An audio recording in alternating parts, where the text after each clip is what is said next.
There's been a lot of conversation over the years as to what Bitcoin is. Initially, it was supposed to be a peer-to-peer payments platform. That's what's in its white paper, but it's failed because it does not function in that manner. It's too slow. It's too expensive. In fact, it's worse than the existing system, in my opinion. And I think a lot of people would agree because of how much it costs to run a transaction. And there's also been arguments about it being a store of energy, which was silly. And the most recent one that you hear is that it's a store of value or digital gold. I think those are the two, but store of value is the bigger one. I don't see how it's digital gold, and you're going to hear one of the arguments against that in this video. And I mean, it's just, if you just go back and look at the chart, at the gold charts, you're gonna understand what they're talking about. It's kind of obvious. But as far as a store of value, it's not that either. And that one's real obvious. You're going to hear that in the video too. But I'll point you to something that's very, very, very obvious. Every time you see a bull run, like a 4-year cycle, just look at what happens right after the bull run. It goes down as much as 80, 90%. It doesn't store your value. I mean, even recently it went from $115,000 to $120,000 all the way down to like 90 something. So it lost $20,000 in value, and we're still in the bull run. We're not even in the bear market yet. It's not a store of value. Nobody knows who made it. What country's going to name that its world reserve currency, or name that a store of value when they don't even know who made it? It's not going to happen. It's not realistic. And it doesn't have any legal regulatory clarity. Only XRP has that. So you're going to see in this video here, right there, that one, that the interesting theory about how XRP could take over Bitcoin, because it actually has utility. Sorry about the little shakiness. I don't know what that's all about. But this is an interview of Paul Barron from the Black Swan Capitalists. Those are those two brothers.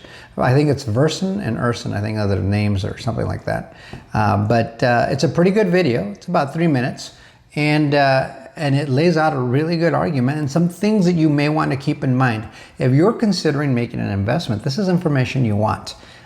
Don't let anybody make those decisions for you. You make those decisions for yourself. But the more information you have, the better of a decision you're going to be able to make for yourself. So check out the video. Let me know what you think in the comments. Like, share, subscribe, bookmark, and we'll see you guys on the next one. Till next time, adios, amigos. That's a weird effect. Your theory around XRP overtaking Bitcoin as a market leader? What do you think? Vidal, would you like to go on this, or are you asking me? Go ahead. Either one of you can hit it. Yeah, so I do believe that at some point, well, first of all, it's important to understand that, and this ties into the DXY as well, that all cryptocurrencies are driven by liquidity. That's the primary driver of financial assets and financial markets. Now, crypto, Bitcoin, even XRP happens to be the most sensitive risk-on asset to liquidity. So, a very high correlation. So, when these technologies really start to receive stable liquidity inflows on their network, essentially, they're going to derive their value from use case and adoption. And that will stabilize some of these prices. So the question is, if Bitcoin was a store of value, then why did it dump around April? During when Trump announced Liberation Day and the bond market took a hit and yields spiked, crypto dumped. When, if it was a store of value, it should have actually stabilized or even risen in price. Exactly. That alone tells me that this is not store of value. So, and actually gold actually rose that time.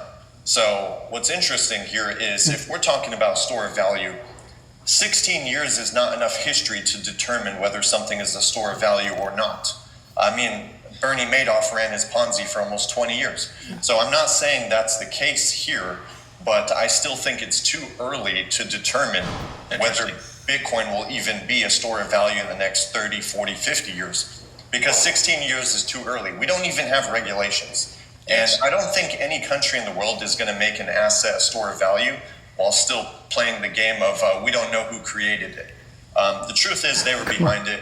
Intelligence agencies, some of these venture capital firms funding it with the central banks, all breadcrumbs and the trails are there that support that thesis, that theory, excuse me.